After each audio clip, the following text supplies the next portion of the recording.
డిఎస్సిలో ఇచ్చిన ప్రశ్న చూద్దాం. ఒక పరీక్షలో ఒక సంఖ్యకు 3/14 కనుక్కోమని ప్రశ్నిస్తే ఒక విద్యార్థి పొరపాటుగా 3/4 3/4 కనుక్కొని అతనికి కనుక్కున్నాడు. అతనికి వచ్చిన జవాబు చూస్తే కరెక్ట్ జవాబుకి 150 ఎక్కువ వచ్చింది. అయితే ఆ సంఖ్య ఇది. ఇప్పుడు ఆ సంఖ్య మనకు తెలియదు కాబట్టి ఎక్స్ అనుకుందాం. యాక్చువల్గా 3/14 కనుక్కోవాలి, కానీ ఎంత కనుక్కున్నాడు? 3/4 కనుక్కున్నాడు.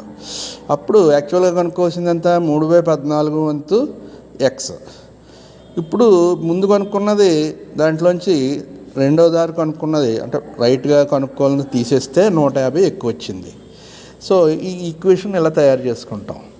ఇప్పుడు ఈ రెండింటికి మనం ఎక్స్ అనేది కామన్గా బయటికి రాసేసుకుంటే 4కి 14కి 28 అనేది కసాగు అవుతుంది. కసాగు 4 28లో 7 సార్లు పోతుంది, 7 3 21 మైనస్ 14 2 సార్లు పోతుంది కాబట్టి 2 3 6 వేసుకుంటే మనకి 21 నుంచి 6 పోతే 15/28 అయింది.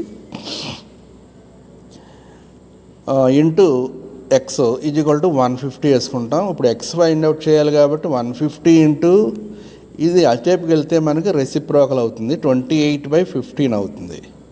15 150లో మనకు 10 టైమ్స్ పోతుంది.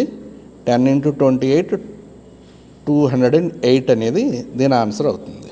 ఓకే, ఈ విధంగా ఆప్షన్ సి అవుతుంది అన్నమాట దీనికి.